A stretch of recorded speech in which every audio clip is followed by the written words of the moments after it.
My name is Jeff Granger. I am a co-founder of Granger Financial with my wife. And how we serve our clients is we provide them the best insurance and financial services that they can find. We represent all of the major carriers, but we do it in a white glove way where we take a very, very personalized approach to making sure our clients understand what they're purchasing and have the most informed buying decision process that's out there. How did you guys get into this? Oh, wow. Take some steps back, right? Yeah, tell us the story. 2000, I played basketball professionally coming out of Hampton University. Oh, cool. So I went overseas and started playing basketball. I played in a couple of countries and then came home and couldn't find work. I was either overqualified or underqualified as a college athlete that didn't have any real work experience. So I started working in banking. Was that shocking to you? Oh, it was very shocking. Very shocking. I had a degree. I'm like, I got a degree. Like, yeah. Hire me. Where's the job? Where's the job? Yeah. Well, sir, it doesn't work like that. Yes. So I was either overqualified or underqualified. And I actually got my first job in banking. Wachovia Bank hired me as a financial specialist. Had zero clue about banking or money. And all they told me was that if you get these licenses, you'll have a job. My first job, I made $38,000 a year with benefits, and I had potential to make bonus. I was an athlete. All you had to tell me to do was do the play, and I was going to do it. Yeah. So I studied. They said I only needed a 70. I got 90 out of 100. They told me I overachieved, right? But I got my securities license. I started working in banking for a couple of years. And then what happened was I worked on days. I was missing my daughter's soccer games. So I tried to find an alternative. And I luckily walked into one of my friends who I didn't even know it was his mom's office. She was a State Farm agent. And I was trying to get her to put her money in the bank. And she was like, you know what? You really would be a good State Farm agent. And I'm like, I don't know anything about State Farm. Whatever. I'm good. I'm making good money at the bank. Leave me alone. And she showed me one of her checks. I'm like, that's cool. And she's like, no, that's 2 weeks. I was like, wait a minute now. Let's talk. Wait a minute. We got to talk. Yeah. So I got into working at State Farm, moved to Charlotte. And I worked at State Farm for 10 years. I worked my way up the ladder, qualified for every program as a State Farm agent, independent contractor, then went into a leadership role from 2016 to 2019. And then I was terminated from that position unexpectedly in 2019. So I got fired on July 12th of 2019, which was a Friday. July 15th, we opened Granger Financial, and July 16th, we took our first client. Wow, that fast. That fast. I'm from Newark, New Jersey, man. We don't slow down. Yeah. We got to keep grinding. You're like, one thing didn't work, we're going to go straight to the next. Have to. Yeah. You have to. You can't stop. Now, you said you're in partnership with your wife? Yes. So was this something she was always into as well? Absolutely. Absolutely not, I should say. Absolutely not. My wife had a background, a master's degree in clinical therapy or counseling psychology, I should say. And she really loved working with at-risk youth. That was her passion. But she gave up part of her career to follow me, and we moved 3 different places because the career called for it. You know, monetarily it impacted and helped our family that way to do that. And she followed me, and she knew the business just like I did. And when we had our independent agency, what better person to mind the business when you're not there as the owner or the co-owner than your spouse. Right. And she did that, and she's been doing that since we've been in business. And it's been one of the best things ever. We don't always see eye to eye, I can say that. I was going to ask, how is it working together? How do you guys find that balance? Oh, man, it's funny. Our staff laughs at us because we're very real. Yeah. Like, we're very real people. If it's something that needs to be said, it gets said right there, and we move on. We laugh about it, we joke. We've been married 15 years, so there's not a lot that we haven't gone through together. Right. And I know I have the right person in my life because she sacrificed everything for us to be where we are. And I just want to make sure that we reciprocate that by providing a lifestyle that her and my children enjoy. Yeah. What do you find most rewarding about what you do? The people. Yeah. The people, the young folks that I get to work with. I have an amazing staff. One person has been with me for over 10 years. She was with me when I started at State Farm. She left there and came to work with me here, no question. I've had some people come in through the business, work with me for a bit, and realize it wasn't the right thing for them, but they're back in school or finishing college and working on something else because we've had time to work with each other. And you gave them that opportunity to kind of To figure understand. out if it Yeah. was something that they wanted to pursue. Yeah, I'll give you a prime example. One of the young men that I ended up having to let go, terminate, he told me that he never went to college, and he said he worked for me for a year, and he got 4 years of college experience inside that 1 year of working with us. Because we don't hide our business from our staff, right? Like, it's not a lot that they don't get to know. Right. Because we want to help build young men and women into whatever they want to be. I don't want you to be here forever if you don't want to be, right? My job is to help leverage results and develop people. Right. And if I do those two things, my business will always flourish.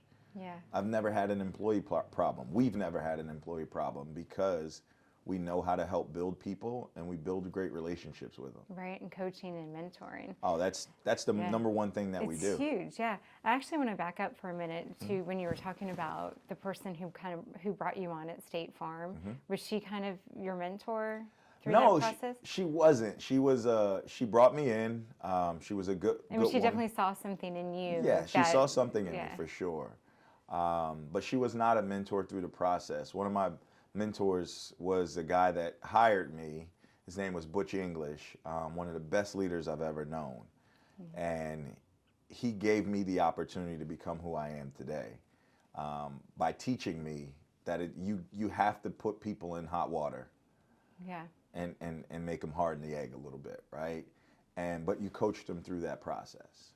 And it's more about who are you as a person? What's going on in your life? How can I help you?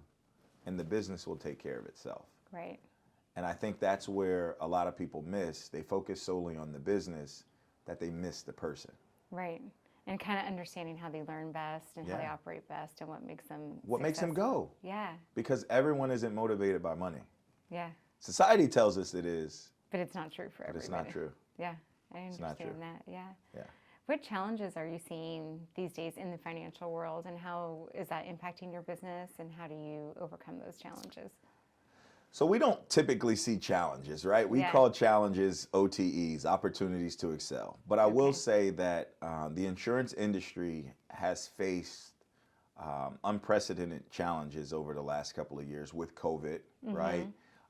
It's driven not the severity of, not the frequency of events up, but the severity, meaning that, let's say you get in a car accident and it should take 3 days to fix your car, but because we had COVID and we couldn't get chips from China or things shipped in, now you're in a rental car for 7 days, and the insurance company has to pay that. And you multiply that extra $300 times 30,000 claims a day, insurance companies are seeing losses that they hadn't seen, right? Which makes rates have to get impacted and adjusted to balance out. And I don't think the natural consumer can also understand that. They just see it as, oh, they're just charging me a higher rate. But there's things that impact those things. And what we do is we try to explain those things to give you an understanding. I saw your eyes kind of peek up when I kind of explained it that way, because no one's probably explained it to you like that before. That makes a lot more sense. Then just, hey, we're charging you 30% more. Yeah. This is why. And it's spread across the board. But I think, Do you find it challenging to have people understand that? yes, because things are going up, but wages don't always go up. Correct. And I think it's hard. And that's where the compassion part comes in our business. It's not really about, hey, we just want to sell you something and get you in a policy. Let's make it the best one for you. Let's tailor fit this suit, your insurance suit, for you. Yeah. So that you Insurance suit. understand. Yeah, because, we try and bespoke our policies, right? Yeah. And I think that's the hard part, is getting a consumer to understand, look, I've checked 25, 30 companies that we represent, and this is the rate. I really don't have anything more for you or better than what you currently have or Yeah. what you're seeing in the market. This is the going rate. This is it. Yeah. And it's unfortunate at times for people because things are expensive, and we understand that. Yeah. And we just try to make Especially sure. around here. Oh, Yeah. yes. Yeah. Yes, in Loudoun County. Yeah. What advice would you have for somebody young, maybe graduating from college, that wants to get into this business, into the financial business, insurance business? What advice would you have for them? Number one, it's the number one maker of millionaires in the United States, the insurance and financial services industry. You can go look it up. Anybody can Google it. I think my advice I'd give them is that hard work. The one thing you have to understand is build relationships, right? And be willing to work hard and be patient. Yeah. Because this society puts everything in the microwave. Yeah. No one cooks on a gas stove anymore. It goes in the microwave and it's 5-minute ramen and it pops out. And it's fast, yeah. But in the insurance and financial services industry, it takes time. You have to let it build up. You have to build the right relationships. And then over time, you'll see the fruits of your labor. And you'll be like, man, we built that. We started with 0 customers. 0. We're impacting over 600 households right now in 4 years. Wow. So That's yes, tremendous growth, yeah. it's really good growth. We want it to be more, but we're still growing at the right rate with the right people. Yeah. And that's a good thing. Yeah. Yeah. Where do you see it all going in the next 4 or 5 years? You see more growth? Oh, absolutely. I think we're going to expand to different avenues. Right now, we do P&C. We do property and casualty as P&C, so that's auto and home. We do business insurance. We write a lot of life insurance for our customers. We have other avenues of our business where we actually have private client services, where we work with high net worth athletes, entertainers, or C-suite executives, and we do their bookkeeping. We have CPAs that work for us that do the tax work for them. Where I see us going is probably getting into employee benefits and bringing on a specialist to manage employee benefits, and then building out the tax business a little bit more, because I think that's another area that people struggle. Oh, yeah. And understanding that part. Yeah. So I think the overall holistic financial picture is what we do, and then we help our clients get matched with financial advisors when they need, right? Yeah. Because we don't do, manage money. We don't manage money. We don't do any investing for you. I used to be licensed to do it, but I know the right people and good people that we can put in front of. Yes, that we can put in front of our clients if they ask. Now you dabble in some other businesses too. Tell me a little bit about that. Wow, we have a local business here called Rebel Taco, 2 locations, one in Brambleton, Virginia, right across underneath the library right here. Yes. And then we have I've one seen it many, many times. Okay. I haven't had the opportunity to eat there Well, you're yet, going to get but the I'm opportunity. going to. We're inviting you. Yes. We're inviting you. And then we also have a location at 508 K Street in Washington, D.C. Okay. So we own, we're part owners in the restaurant business as well. How is the city location comparing to a suburban location? Believe it or not, everyone would believe the city location does better. That would be my guess. That, and your guess is, I'm not going to say you're wrong, but I'm just going to say the Ashburn location does way better. That's great. Yeah, because there's so many families that support us, right? The city is very transient, and because people aren't going to work in the city anymore, it's not the same type of crowd. Yeah. So you have to wait for summer, for the travelers to come through, or conventions, and it changes the approach. Now, DC is always buzzing, but it doesn't mean that part of the city is. Right. And it's a great location. We're 2 blocks from Capital One Arena. But Oh, that's great. Grab a bite to eat and go to the out game, and, yeah. But the Brambleton location is the one near and dear to our heart because it's right in the heart of the city, and it's where all the families are. Yeah. And it's relatively new, right? I mean, how 2 long? years. 2 years, yeah. Just over 2 years now. How was that? Are there any ups? I mean, I'm sure there's a lot of ups and downs in opening a restaurant. The restaurant business, partly because I was not a restaurateur. Yeah. Right? I got in the business by happenstance, and what I realized very quickly was that business across the board are all the same businesses. You have to have the right people, and you have to understand your target market and what you're trying to accomplish, right? Your plan. And once we figured those things out, we started to make some changes, and we have a different vibe in our restaurant now. And the business is improving because we're focused on it in different ways. So we love it. We actually love it. I love it because it's a challenge and something that I'm not good at, right? Naturally. So it's kind of like golf. I play it and I love it because I'm not good at it. Yeah. But we're getting better. We're getting better. Absolutely. That's awesome. Yeah. Do you see more locations in the future? Yeah, we do. We actually have been approached by a couple of people to franchise. Yeah. We have the opportunity, we're seeking the opportunity to go into the stadiums. We want to expand the business. We want to expand it to make it a household name, Rebel Taco, and we will do that. So it's just step by step. Step by step, Step by little by little. Step by step. Now, with both of your businesses and being quite different, but also in the financial world, what are you doing for advertising, marketing these days to get your clients in? Both businesses are different, right? Yeah. For Granger Financial, we do a lot of word of mouth. We do a lot of community outreach. We partner with Mobile Hope a lot to do. We were just talking about Mobile Hope We love this morning. Mobile They're Hope. great. We love Huge Mobile. shout out to Mobile Hope because we love big them. shout out to Mobile Hope. We partner with Mobile Hope a lot. Speaking of it, July 13th of this year, every year we do it. We do a free basketball camp. Free basketball camp and clinic for anybody in the community, ages, we do 5 all the way to 17. Come on out. We have my dad is a professional coach. He coaches in Europe. Sorry. What does he coach? Basketball. Basketball. Yeah. Oh, okay. My brother plays professionally. Hence why you played. Yeah, Yes. my brother plays professionally now. And then I have some of my clients that are in the NFL and stuff come out. We have good auction items. I think last year we had signed Creed boxing gloves by Michael B. Jordan that got auctioned off. Cool. Michael B. Jordan's a good friend of ours. And those went for $1,200, and all of that money went to Mobile Hope. Yeah. That's So great. we partner with them, and we love it. And on the Rebel Taco side, we do a lot of social media marketing. We use our Instagram page a lot, and then we target market our clients based on who comes in, and we have their emails. Yeah. We do email blasts to them. Great. Well, I wanted to circle back to Mobile Hope for just a moment. How important is it to you to give back to the community? What does that mean to you? It's one of the most important things for us. I'll tell you a quick story. I grew up with a grandmother who had a free clothes fence. And I know you're going to ask me, what the heck is that? What is a clothes fence? Yes. So in front of our apartment, we lived in Newark, New Jersey, which is, if you know that place, it is not a place of Loudoun County means.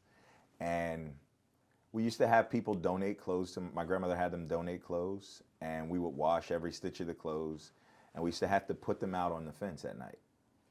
And she had a sign that said free clothes, and I said, Grandma, why not just give the people the clothes?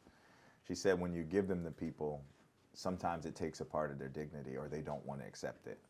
But if they can come get them themselves and take it for themselves, it changes the way it feels for them. Yeah, like it doesn't feel as much like a handout. Yeah, it's not as much as a handout as, when they take it themselves, they're giving themselves a hand up. So I grew up with that type of giving and that type of thoughtfulness every day of our lives. Like there was always support for someone else before yourself. And she's the person that made us go as it relates to putting whatever business you have, there has to be some sort of community service a part of it. Absolutely. Or you won't have anything. Yeah. And it sounds like she led by example. 1,000%. Right? 1,000%. I lost her in 2013, which was my first year of opening my business, in July. And it was probably one of the better years we had. We had lost her in 2013, and my daughter was born in December of that year, and we named her. My grandmother's name was Dorothy Parker. Her maiden name was Parker. So my 10-year-old's name is Parker. Oh, I love that. So we see her every day. Yeah, yeah. And I'm sure she's smiling down and so proud of you. Absolutely. As we wrap up here, are there any words of advice you'd like to leave us with? Maybe a mantra that you live by? Man, I think there's so many, right? So many. But I think the most important thing is you got to give back and make sure, I'll take your words, you leave the world a better place than you found it. Yeah. And that's the impact that you can have on the world. And I think if we live that way, we'll have a lot less hate and we'll have a lot more people crossing different genres to make sure that we're all living in a harmonious place. I love it. And you said something earlier about your family what was the quote that you guys live by? That it's not your success, it's your impact. Yep, success right? is one thing, impact is another. Impact is another. People look at you and they see the success, but they don't know the impact that you may or may not have on other people. And that's the most important thing you should look at. Not being successful, but being impactful. Impactful. I love that. Yeah. Well, thank you so much for being here. Loved hearing your story. Thank you for sharing it with us. Absolutely.